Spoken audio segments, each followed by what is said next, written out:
ಬಂಧುಗಳಿಗೆ ಪ್ರಗತಿ ಚಾನಲ್ಗೆ ಎಲ್ಲರಿಗೂ ಆತ್ಮೀಯವಾದಂಥ ಸ್ವಾಗತ. ಬಂಧುಗಳೇ, ಇಂದಿನ ಈರುಳ್ಳಿಯ ಮಾರುಕಟ್ಟೆಯ ಬೆಲೆಯನ್ನು ನೋಡ್ಕೊಂಡು ಬರೋಣ. ಈರುಳ್ಳಿ ಮಾರ್ಕೆಟು ಯಾವ ರೇಟು ಎಷ್ಟು ಇದೆ ಅಂತ ಒಂದು ಕ್ವಿಂಟಲ್ಗೆ. ಇನ್ನೂ ಯಾರು ಹೊಸದಾಗಿ ನಮ್ಮ ಯೂಟ್ಯೂಬ್ ಚಾನಲ್ ನೋಡ್ತಾ ಇದ್ದರೆ ಸಬ್ಸ್ಕ್ರೈಬ್ ಆಗಿ. ಇಂದು ಈರುಳ್ಳಿಯ ಮಾರುಕಟ್ಟೆಯ ಬೆಲೆಯನ್ನು ನೋಡ್ಕೊಂಡು ಬರೋಣ. ಬನ್ನಿ ರೈತ ಬಾಂಧವರೇ.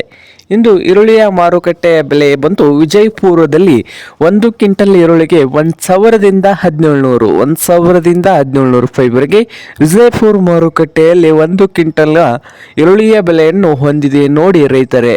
ಹಾಗೆ ಇನ್ನೊಂದು ಮಾರುಕಟ್ಟೆ ನೋಡ್ಬೋದು, ಚಿಕ್ಕಬಳ್ಳಾಪುರ ಮಾರುಕಟ್ಟೆಯಲ್ಲಿ 1 ಕ್ವಿಂಟಲ್ ಈರುಳ್ಳಿ ರೇಟ್ ಬಂದು 1,1800 ರೂಪಾಯಿವರೆಗೆ 1 ಕ್ವಿಂಟಲ್ ಈರುಳ್ಳಿ ರೇಟು ಚಿಕ್ಕಬಳ್ಳಾಪುರ ಮಾರುಕಟ್ಟೆಯಲ್ಲಿ ಇದ್ದು, ಬಾದಾಮಿ ಮಾರುಕಟ್ಟೆಯಲ್ಲಿ ಕೂಡ 1 ಕ್ವಿಂಟಲ್ ಈರುಳ್ಳಿಯ ಬೆಲೆ ಏರಿಕೆ ಕಂಡಿದೆ. ಬಾದಾಮಿ ಮಾರ್ಕೆಟ್ನಲ್ಲಿ 1,000 ರೂಪಾಯಿದಿಂದ ಹಿಡ್ಕೊಂಡು 2,000 ರೂಪಾಯಿವರೆಗೆ ನಡೀತಾ ಇದೆ. 1,000ದಿಂದ 2,000 ರೂಪಾಯಿವರೆಗೆ ಈರುಳ್ಳಿಯ ರೇಟು ನಡೀತಾ ಇದೆ. ಬೆಲೆ ಒಂದು ಸ್ವಲ್ಪ ಏರಿಕೆ ಕಂಡ ಬಾದಾಮಿ ಮಾರುಕಟ್ಟೆಯಲ್ಲಿ ರೈತರೇ.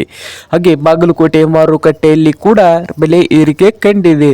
800 ರೂಪಾಯಿದಿಂದ 1,800 ರೂಪಾಯಿವರೆಗೆ ರೇಟನ್ನು ಹೊಂದಿದೆ ನೋಡಿ ಬಾಗಲಕೋಟೆ ಮಾರುಕಟ್ಟೆಯಲ್ಲಿ 1 ಕ್ವಿಂಟಲ್ ಈರುಳ್ಳಿಗೆ. ಹಾಗೆ ಇನ್ನೊಂದು ಮಾರುಕಟ್ಟೆ ಬಂದು ಹುಬ್ಳಿ ಮಾರ್ಕೆಟ್ನಲ್ಲಿ ಕೂಡ 1 ಕ್ವಿಂಟಲ್ ಈರುಳ್ಳಿಯ ಬೆಲೆ ನೋಡೋದಾದರೆ, ಕನಿಷ್ಠ ಬೆಲೆ ನೋಡೋದಾದರೆ 600 ರೂಪಾಯಿದಿಂದ ಹಿಡ್ಕೊಂಡು 1,800 ರೂಪಾಯಿವರೆಗೆ ಲಾಸ್ಟ್ ರೇಟ್ ನಡೀತಾ ಇದೆ. 600 ರೂಪಾಯಿದಿಂದ 1,800 ಹುಬ್ಳಿ ಮಾರ್ಕೆಟ್ನಲ್ಲಿ 1 ಕ್ವಿಂಟಲ್ ಈರುಳ್ಳಿಯ ಬೆಲೆಯನ್ನು ಹೊಂದಿದೆ ನೋಡಿ ರೈತರ.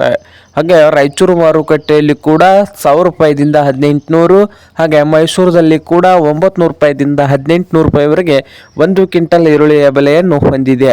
ಹಾಗೆ ಮಹಾರಾಷ್ಟ್ರದ ಕೊಲ್ಲಾಪುರದಲ್ಲಿ 400 ರೂಪಾಯಿದಿಂದ 2,000 ರೂಪಾಯಿವರೆಗೆ ರೇಟ್ ಇದೆ. 400 ರೂಪಾಯಿದಿಂದ 2,000 ರೂಪಾಯಿವರೆಗೆ ಮಹಾರಾಷ್ಟ್ರದ ಕೊಲ್ಲಾಪುರದಲ್ಲಿ ರೇಟನ್ನು ಹೊಂದಿದೆ ನೋಡಿ ರೈತರೇ. ಇದು ಇಂದಿನ ಈರುಳ್ಳಿಯ ಮಾರುಕಟ್ಟೆಯ ಬೆಲೆ ಆಗಿದೆ ನೋಡಿ ರೈತ ಬಾಂಧವರೇ.